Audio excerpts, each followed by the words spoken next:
You know, there's an old saying, what's old becomes new, and what's new becomes old. Or something to that effect. Hello everybody, this is the Outgo Diesel Guy, and that kind of sums up what my review is. It's not so much of a locomotive itself as it is the paint scheme on this locomotive, although we will be of course touching on the mechanics of the locomotive itself. This is an Atlas U36B, but not just any Atlas U36B. This one is equipped with the Loksound system, so it is the newest run of this particular locomotive, and as we see, it is in the Seaboard Coastline Bicentennial, aka the Spirit of 76 livery. Now, needless to say, those of you running blue box locomotives are very familiar with the Athearn blue boxes, etc. will say, hey, Go Diesel Guy, that model's been out before, and yes, it has. This is essentially Atlas's new take on an old favorite, and I must say that other than the fact it's an old paint scheme, there is nothing old about this locomotive, with the exception of the original chassis. Pretty much everything has been reworked, updated, upgraded, tweaked, etc. There really isn't very much in common with the engine it's based upon at all. And as for the Atlas Blue Box, well, talk about going from black and white to HD television. That doesn't even begin to describe it. As we look at the box, we see all the features this unit has. Again, it has the 20 sound effects, the 16 user selectable horns, and 2 selectable bells, as well as 2 user selectable synchronized brake squeals. Pretty unique considering. This, again, I might add, is the Loksound 4.0. It's actually a slightly older run. I've had this for a little bit, as it took forever to ship, and at one point I even forgot I had it. Many people who know me know I have a very soft spot for the Spirit of 76 livery, as that was what my first locomotive had on it. That first locomotive that I got was a far cry from this one, extremely crude. It was a Tyco C424 that had the indignity of spending its life with the rest of that train set, laying against a radiator, warping the shell in the process, and turning it into something hideous, which one cannot say about this beautiful locomotive as we take a look at it through the collector box, as Atlas calls it. As you can see, the paint is very sharp to start with. We immediately see that. We see the crew detail in it, we see the wiper blades, we see all of those nice little details one would never have seen before. You're kind of just overwhelmed when you look at these engines pulling them out of the box. They do make a huge impression, and it should. This is a Master Series locomotive. These are essentially the highest end Atlas has to offer, and the company does not disappoint at all here. We see underneath the cab windows the picture of Old Glory, aka the United States flag, then the cab number 1776 and his Spirit of 76, and the 4-star logo on the base, as well as a builder's plate. On the rear of the locomotive, where the radiators are by the frame, there are 2 more plates. I believe those are inscriptions about the time the United States was born in 1776. I forgot exactly what's noted on them, as they're kind of hard to read due to how tiny the writing is. And believe me, I've tried it. They're more a decorative piece, but nonetheless, it's a nice little touch for Atlas to put them in place. The paint again is very sharp and flashy. Another nice little effect is how they've sort of painted the grills. If you look at, they stick out like sore thumbs. You can see the little railing, the little fins inside the grills themselves, along on the back there and along on the front just behind the cab. They really stick out, and that's really how it should be. The railings are also painted appropriately white. Again, to get this locomotive out of its box, we have to remove these 2 screws, which again protrude right into the fuel tank itself. So let's go on and get on with that. Once both screws have been removed from the base, and indeed the retainer itself, the chassis itself is free and can be removed from the retainer completely, allowing us to get a really good look at the locomotive itself. Looking over the roof, we can see the firecracker antenna and the horn. We also note, if you look at the very corner of this image, the rear where the filters are is actually got a little overspray on the paint. It's supposed to be white, but there's some like blue dots mixed in there, kind of darker blue dots from what I can tell. Maybe a little purple that's kind of sprayed on from the side. It's unfortunate, but everything else looks top-notch, including the way the filters present themselves. As you look at the side, we see again a clear definition. Again, the base of the locomotive is blue as well as the bottom of the frame. That's how this engine was supposed to be. The Athearn locomotives at the time was black on the trucks, with the frame itself being a slight hint of blue there. Very nice little achievement here. This particular locomotive again has the all-wheel drive system that Atlas is famous for. We'll get a look at that much later on. We also note the official presidential seal between the red and blue stripes. Again, the blue is a dark blue. We also note that this is prominently a Seaboard Coastline locomotive, in case you haven't seen it yet.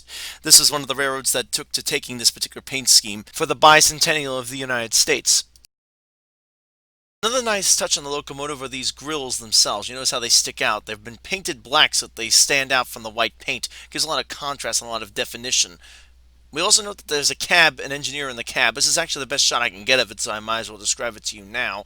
It's kind of hard to see because of the way it all blends together, but the engineers are both in place and are there. I'm not so sure about the cab detail. That's hard to see inside the window itself. Going to the front of the engine, we do see the four headlights set up. This is again a 1970s engine. The top headlights are your standard headlights. The lower ones are actually a Mars light effect. This is triggered by function 6 on your DCC system. Again, another close shot of the lights, and we also see the windshield wipers, both mounted together. We also see the presidential and corporate seal, as well as the Mars light headlights and the standard headlights. We get some limited cab detail, and of course the second set of wipers, which are required as this is a road switcher, and they are utilized to give the engineer better visibility during switching. The opposite side of the locomotive is sort of a mirror image, same detail as the other side, with the exception of the fireman being in place instead of the engineer. Again, we have the red stripe as well as the white stripe with the presidential seal, and again the blue stripe, and again prominently the seaboard coastline written on the frame rail itself. The rear end is called a hammerhead on this engine because of the unusual vents required by GE to cool its 3600 horsepower engine, hence the reason why this is known as the U36B. There are again nicely applied grab irons going straight down to gain access to the roof, and of course the number boards are above that. On the base, we find, in addition to having the blue paint, we see the massive holes from the screws that are used to retain this during shipping, and we see the two reservoirs again painted in a nice sort of dark blue that covers the entire base of this chassis.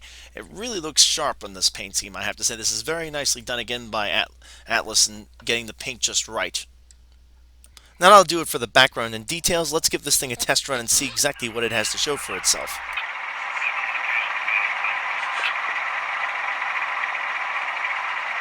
As we hear, Loksound did go on the extra mile and put a custom sound file together for this particular locomotive. Now, I'm not going to cover all of the sound features for this locomotive as well as the lighting features, but let's go over a few right now. Function 3 is the copper clank.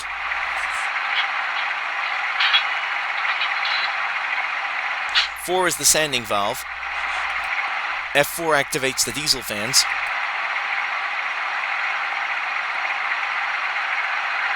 F5 engages the dynamic brakes. F6 is listed as ditch lights, but it in fact operates and activates the Mars light in the front.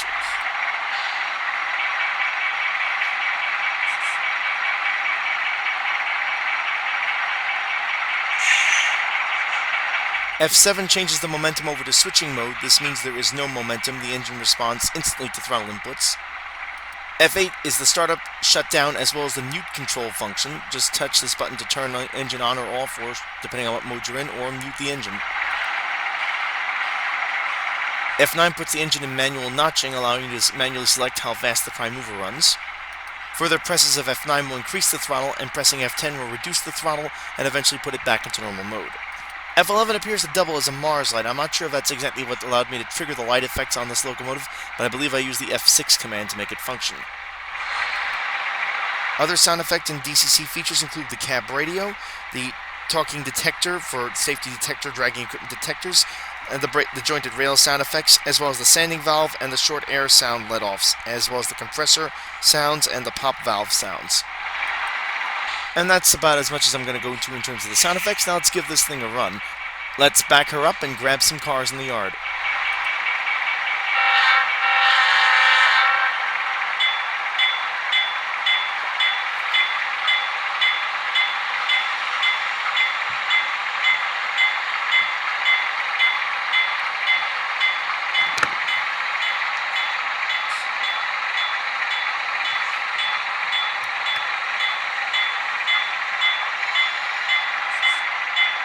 And let's just see what that Mars light looks like.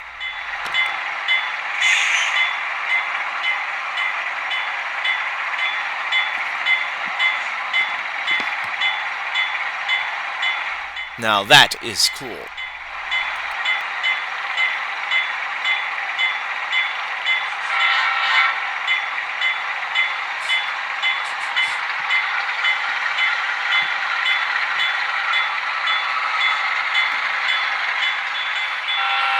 I must say, while the volume of the actual prime mover and running sounds of this engine were kind of weak, I really like the sounds that it made. I'm going to have to mess around with this engine on my programmer to get them just the way I want them, but that's typical of a new engine that's just been put on the track for the first time. Strange.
And as we can see from that little switching activity I did with it, it had no trouble at all with the switch points, although I would have issues with it later on. One flaw again is that, again, the prime mover is so quiet I could barely hear it.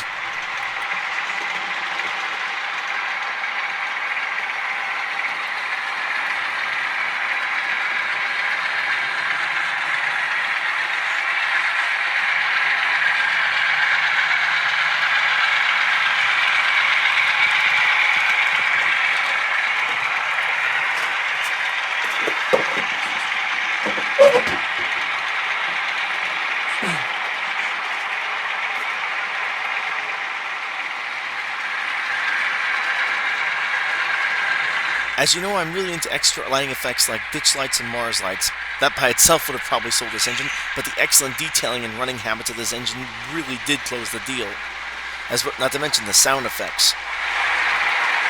And that's about enough mainline running. Let's bring her back into the yard and do a little bit more switching, shall we?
With the prime movers safely stored in their siding, let's grab a bunch of other cars. In case you're wondering, no, I didn't buy them. I actually built them myself out of a Bachmann flat car and some other accessories. I have a video coming out on one of them, so stay tuned for that, if you're interested.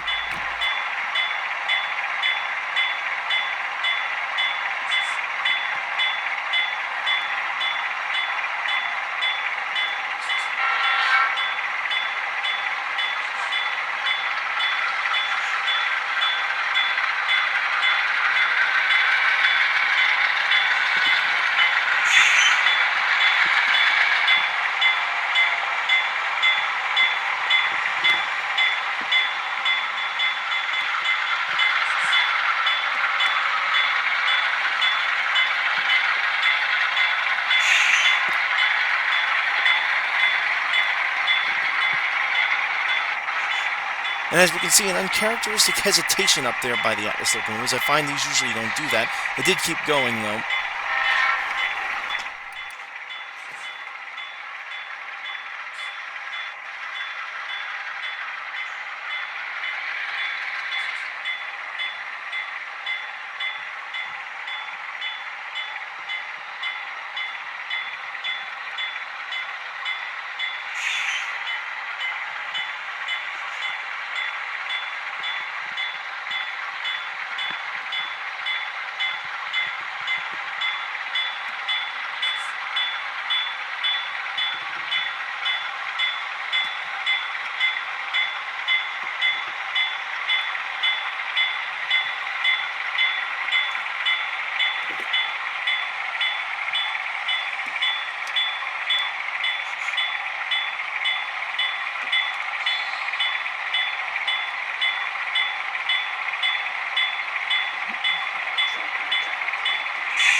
And here's another unusual cutout for this locomotive. Again, these Atlases usually don't do this, but I would find in this case to this locomotive's defense that that section of track happened to be pretty dirty. This just goes to show you that there is certainly a good reason to have Keep Alive installed even on a good running locomotive, as that would have prevented this whole issue with the engine cutting out from happening to begin with.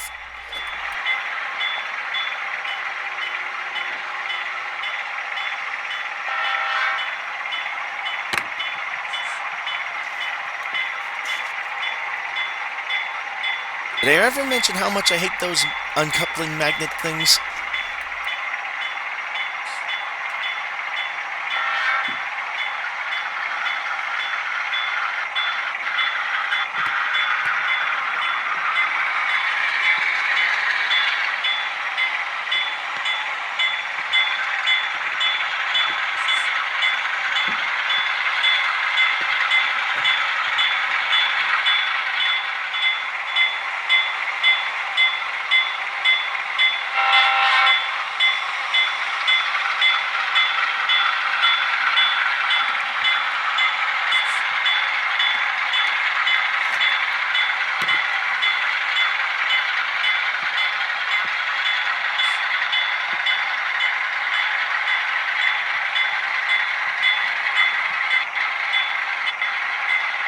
Now that we've seen just how well this locomotive works, let's go underneath the hood and see exactly what makes it tick.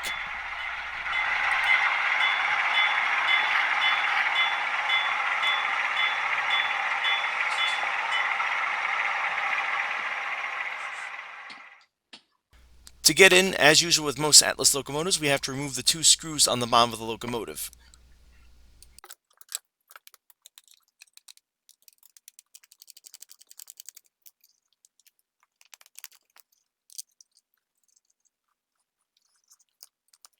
With the screws and coupler assemblies out, we can simply gently pull the shell off the chassis.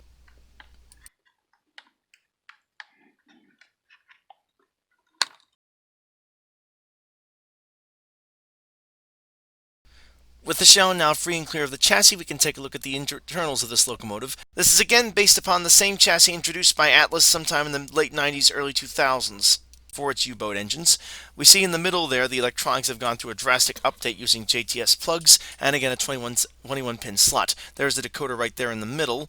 Over here are the JTS plugs I mentioned. The speaker is located on the right over there, that black thing. It's underneath the speaker baffle. The motor itself has the old school shafts in it, but has the modern motor.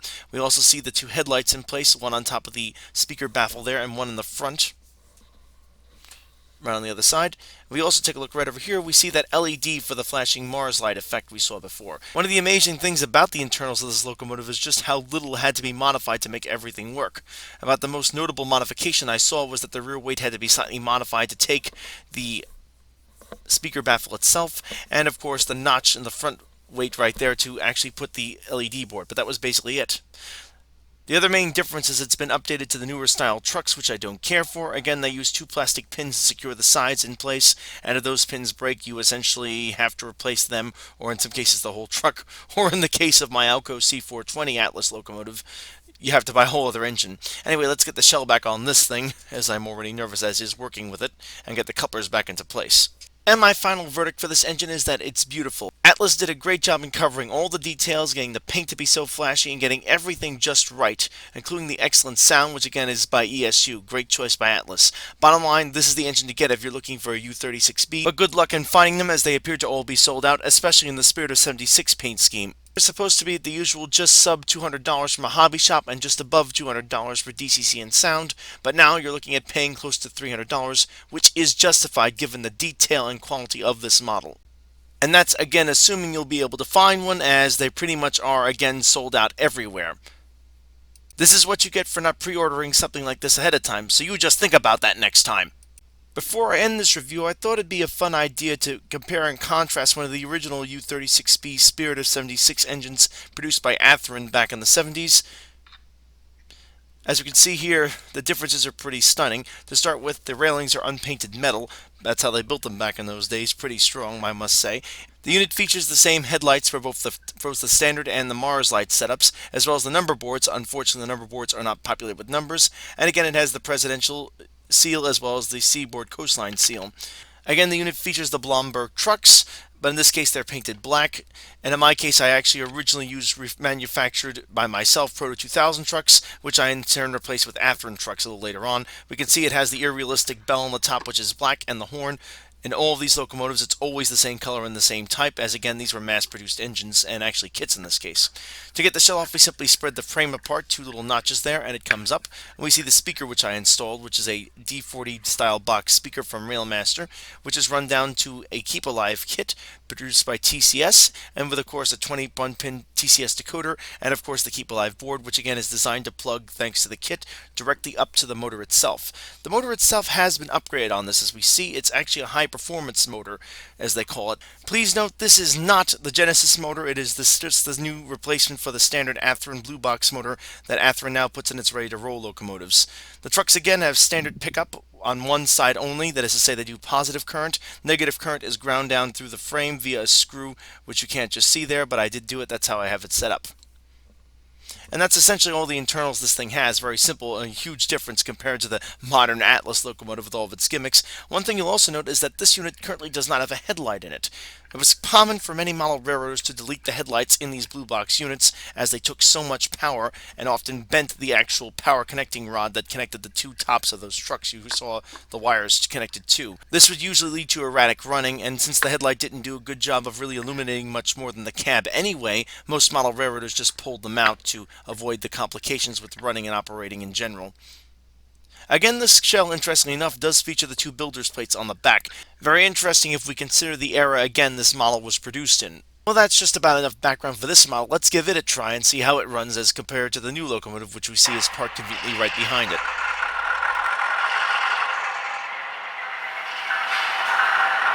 Again, note that due to the way the TCS momentum works, I have it in switching mode, so that the engine will respond instantly to my commands and allow me to switch cars.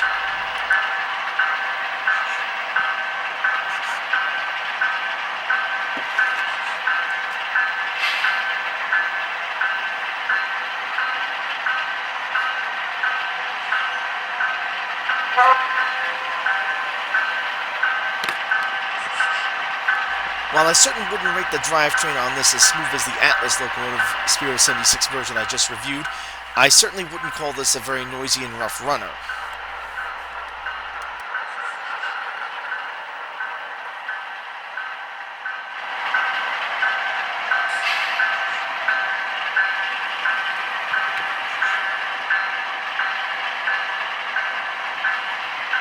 And yes, you're seeing this correct, and you're hearing it correct. That is the same dirty piece of track that stalled the Atlas locomotive. An advantage of having the Keep Alive board being installed on this particular unit, despite the prehistoric drivetrain and the fact that the unit is utilizing the negative ground pickup.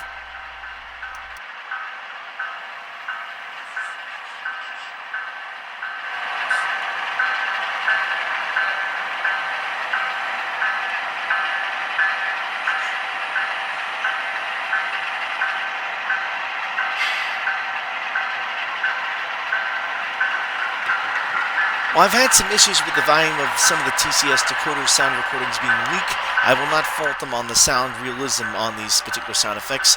This truly sounds like the early generation FDL 16 prime mover that GE put in these locomotives.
Anyway, let's get this old timer out on the main line and see what she's made of.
And as we hear, while the prime mover certainly isn't whisper quiet, it certainly does its job respectably. Now let's get her back into the yard.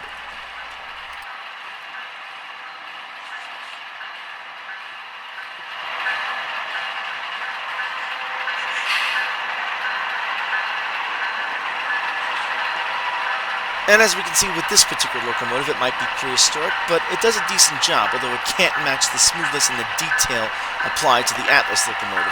And while it does run smoother, that's basically down to me customizing this locomotive to this particular layout. Anyway, that's going to do it for this review. If you liked it, please subscribe and hit the thumbs up. If not, thumbs down. Thank you for watching, and as always, keep the metal side down.